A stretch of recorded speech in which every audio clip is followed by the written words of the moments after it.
What up, y'all? Appreciate you showing up, hanging out, listening to my dumb ass. Like and subscribe. So,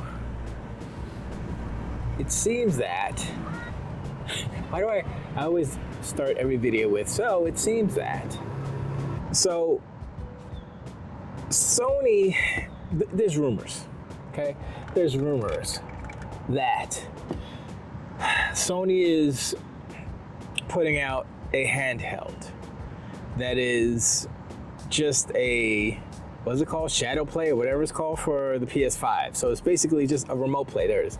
It's a remote play for a PS5. And I'm like, why? Why would you? They're literally doing exactly kind of the same thing that the PSVR 2 is, because the PSVR 2 is kind of it's not a remote play because you have to literally plug it in to your PlayStation 5, but it has no processing power inside the unit, the PSVR 2.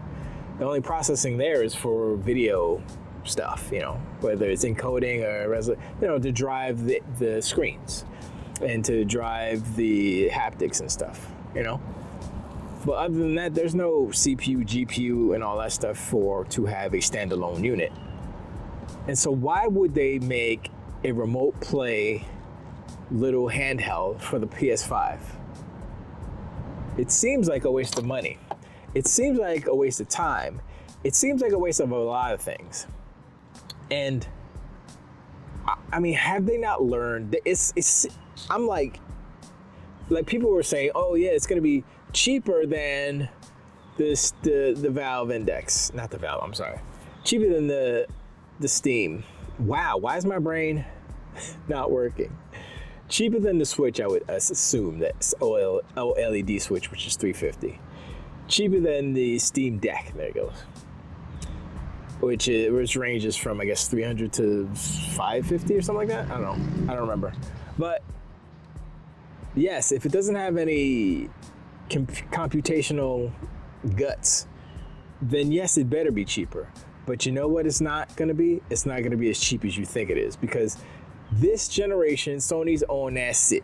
They own that shite. They own that, let's make all the money. So they think that their stuff is so super premium that a piece of hot garbage handheld that is tethered, it's tethered Wi-Fi, but still tethered to the PS5. You can't use it without the PS5. Why would you use that? It's a waste. It's a waste of time and money. That's the same reason why Microsoft hasn't done that. You just use your phone. You slap your phone in a Razer Kishi or whatever, you can bloop, and there you go. So it's the same thing, except Xbox is not from a console in your house, although I think you can still do that. I know I did it on my laptop. I did it from my Xbox to the laptop, I think. But that was on the last gen. So I'm pretty sure it still works the same way. But why? It can't be real. It has to be a fake. It has to be a fake rumor. It can't be real. If it's real, Sony has lost their damn minds, and they're definitely gonna lose a lot of ground this generation. They cannot roll on the momentum of last gen and expect to get out of this gen with the moves that they're making unscathed. It's not gonna happen. They're messing up. PSVR 2, giant failure. I don't know how many millions of dollars they lost on that, but a lot. Multiple millions. And I know somebody else was saying, I was watching Inside Gaming, with Lawrence and Green is his last name, and his first name is why can't I remember? It doesn't matter, guys. I got a lot of names in my brain. That's why. Anyway, the fact that this is even like a rumor, the validity of it is in question. Whatever. But if you think about it, right? You think about what Sony is and what they're doing. Do you think that may be a possibility? That they'd be like, oh, how can we make some money real quick without spending a lot of money? That's their whole thing. If you haven't been paying attention, this generation, their whole thing has been cut costs and make more money, raise prices, cut costs, raise prices. So they raise the price of the console, right? They cut costs of production, right? They cut costs on, this started happening last gen, but they cut costs on their promotional stuff as far as E3. They said, nah, we're done. But that was like 3 years ago, whatever. They're saving millions of dollars, right? They had that deal with Activision all last gen and into this gen. Made them billions of dollars. And so they're like, oh, our system's cool, we're cool. But the landscape is changing and they're not changing with it. They expect everything to stay how they like it. That's not how anything works, Either adapt or go extinct, that's it. There's no, let me cry about it and so that they'll keep it the same way. In what world does Sony think that them crying about the situation to stay the same so they can stay being the winners? How do they think that that's gonna, who over at Sony thought that was gonna happen? That's my thing. I'm like, yeah, nah, that's not how the world works. I mean, maybe in Russia or something like that, where, the government be like, running things and you in there with the government good, then, maybe you can get your way. Maybe that's how it is in Japan. I don't know. But in Europe, it's not that way. Europe is probably more liberal than the US. I mean, no, I'm not gonna say probably. They are. The reason why the Americans or the British or the people who were in Britain left in the first place is because, anyway, this is not history. But yeah, it's like everything, it's like seeing a slow motion car crash, or it's like seeing, it's like, yo, there's a tsunami coming, and you see it, and you're like, oh, there it is, and just watching it, and then, oh, it's coming, it's closer, oh, look how the water, it's too late. That's what it feels like. It feels like Sony is like in this slow motion accident that's happening right in front of our eyes, and we're not acknowledging it. I'm saying we're the royal we, as far as generally speaking, nobody's really acknowledging it. The fanboys are ignoring it, and people like me are recognizing it. Not saying it's 100% gonna happen, but it seems like it's trending toward that direction, where it's like, I mean, they're gonna lose Activision Blizzard. They're gonna lose that money, right? Boom, right? That's gonna hurt their bottom line. They still haven't proven themselves as far as games of service. So you can't count on that.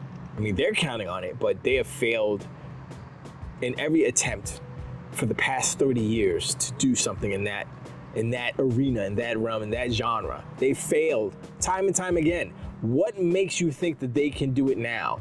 And don't say Bungie, because I already explained, I said this before in other videos, that Bungie's track record is not, Destiny is good. How long did it take Destiny to get good? Was it like 2, 3? When Destiny 2 came out, I was like, oh yeah, it's good now. What was it, 3 years later? I don't know if Sony can afford or will afford to do that for 3 years. I mean, Sony proper, maybe. PlayStation, no, they would not. Jim Ryan would not.